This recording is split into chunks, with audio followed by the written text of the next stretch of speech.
All right, guys, welcome back to Prepper Talk Radio for the ready-minded. And as usual, Scott, Shane, and Paris are here in the house. Actually, I shouldn't say in the house, not even in our homes.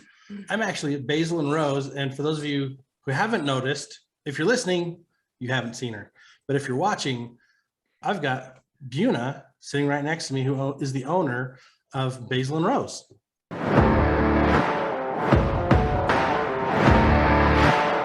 We're excited to have her here. Well, great. Thanks. It's good to be back. And this episode is going to be all about gardening. But before we jump into that, I want to remind you guys there's a 20% off deal going on at Fortress Clothing. Click the link on our homepage, preppertalkradio.com, and use the coupon code PREPPER. That'll get you 20% off. That is only good till the end of May. As soon as June 2nd hits, well, I guess they're going to let us do it June 1st. June 2nd, say goodbye to that deal. But as soon as you're done with that, I want you to grab your pen and paper. Well, press pause, but grab your pen and paper because you're going to want to take notes, because this is going to be maybe life-changing. I don't want to put it up too high, but every time I've talked to Buena, I've gotten better understanding of how to garden. And where I live, it's weird compared to where I grew up. So she's actually my local neighborhood go-to for gardening. I bought tons of seeds here. I bought some walking onions here. And I even got my vermiculite here. So nice. I know. Like, could I order that by the ton, Buena, that vermiculite? No, the 4 cubic foot bag is the largest I know of. 4 cubic foot bag. I got my pad of paper ready to go. So well, Buena, there's just a few things I want to know, but go ahead, Scott. I won't interrupt you. No, go ahead. I was just going to jump into the conversation. Shane's already ready to go. Yeah, I just want to know a few things. The usual questions I have: the who, what, when, where, why, how. That's all I want to know. That's just yeah, just a little bit of things. Just a little bit, just a few things. Let's jump into your background. So you're the owner of Basin and Rose. Yes. You speak at like every preparedness event I've seen. Like, give us your background. How'd you get into this? Why is this important to you? And just kind of give us a whole view of who you are. Well, I have a degree in horticulture from Utah State University. My parents, I don't know if I'd call them preppers, but they always had food storage. We always had a garden. My dad was a poultry science professor. We always had chickens. So it was great growing up that way on, a decent sized piece of land. That was a great experience. And so I've expanded on that preparedness thing. I try to store lots of different ways to cook, different ways to light, all that, plus toilet paper, soap, all of that. And I think it's so important for people to grow their own food.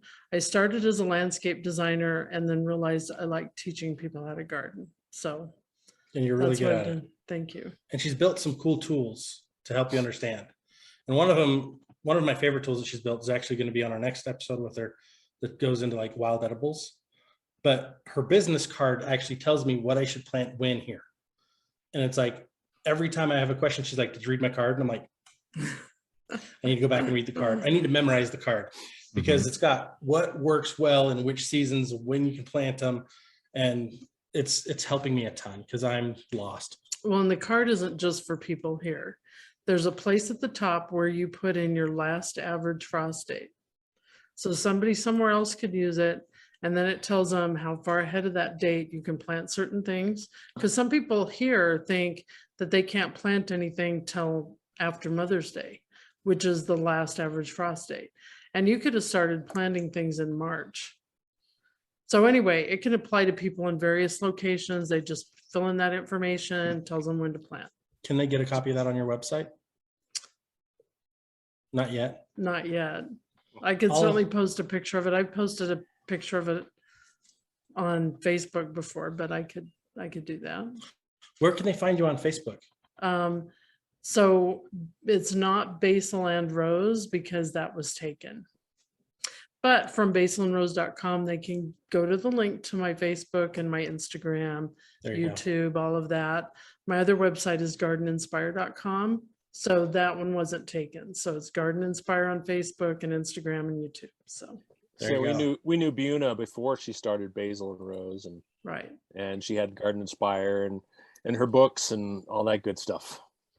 But I've had this business plan for over 25 years before I opened the store. So it's Wow. been exciting to Awesome. do it. And I'm a terrible friend because you've had the store open for 3 years. 3 years and it's literally like less than 7 minutes from my house. And I drive past it all the time and like I see it. And I know Buena owns Basin and Rose. And I drive past Basin and Rose. I'm like, I wonder what that place is. Like disconnected brain. So like if you're listening and you have that issue, please comment on our Facebook page to let me know that I'm not crazy. But if I am crazy, you can comment that as well, Prepper Talk Radio. But gardening is like, I grew up gardening, but I'm not good at it.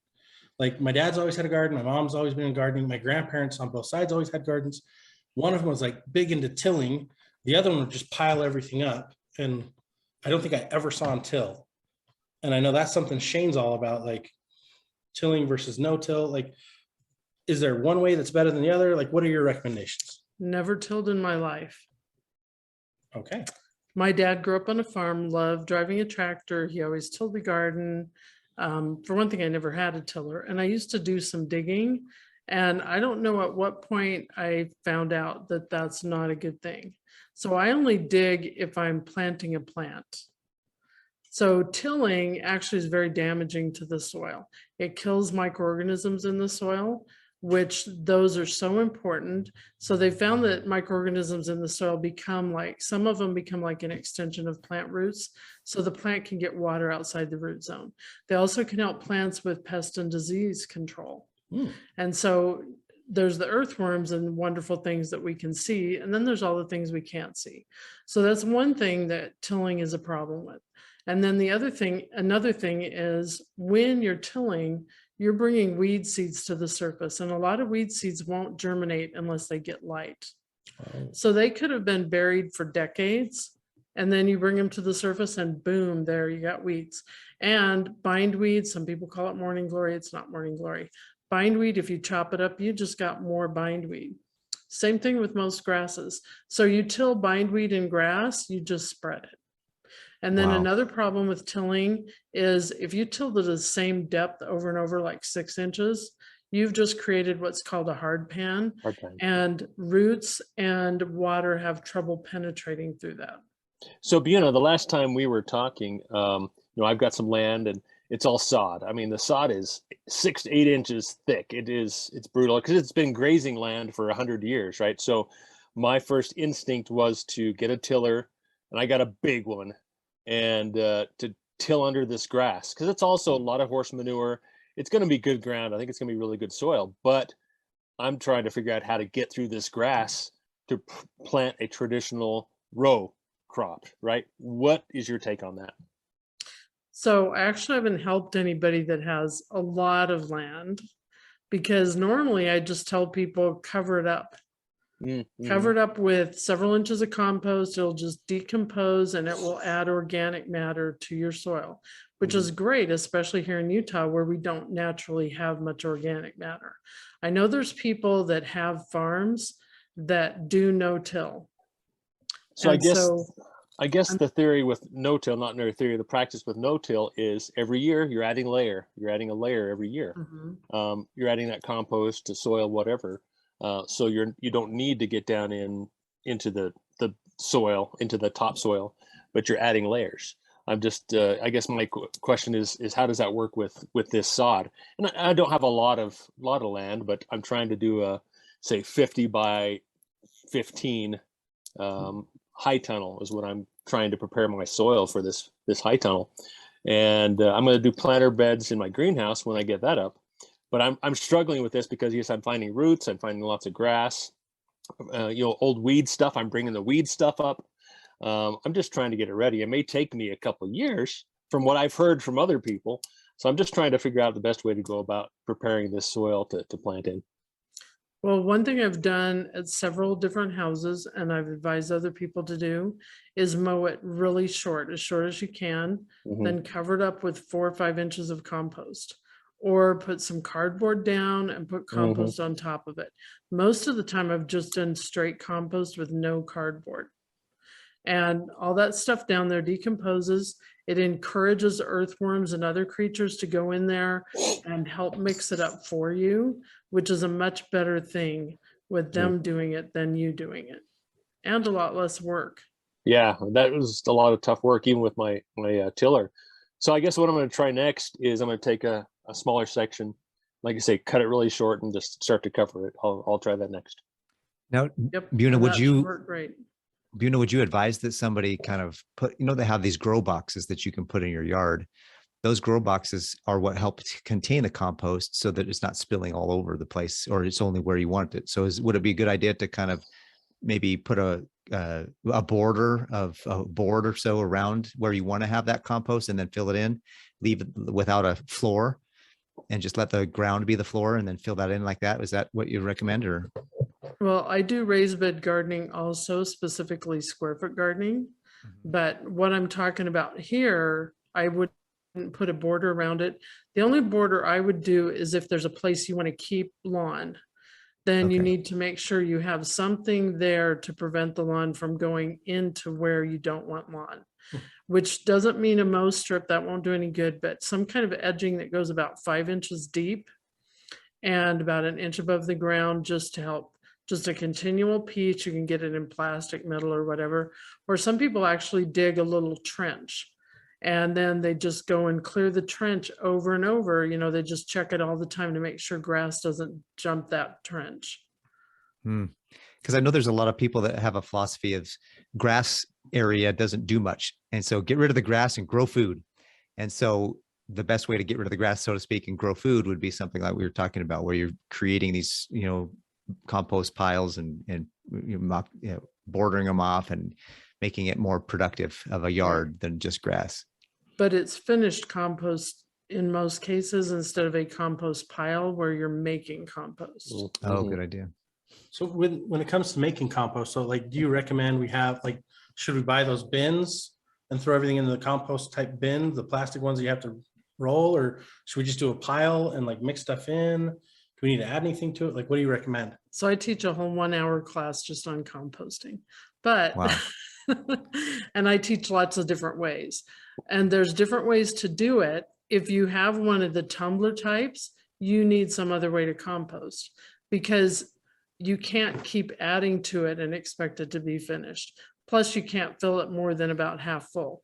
Just like if you've ever known anybody that crammed too many clothes in the dryer, they don't get dry. Good point. But there's other ways to compost. So another thing you could do is when you're covering up sod or something like that, mow it really short and there's a book that came out called Lasagna Gardening, but it's actually sheet composting is the same basic idea. You put layers of different things and you don't have to duplicate layers like if you were actually making a lasagna, but you can put a layer of leaves, you can put a layer of vegetable peelings, you can put some cardboard or whatever, and you put compost over the top, finished compost over the top of the whole thing.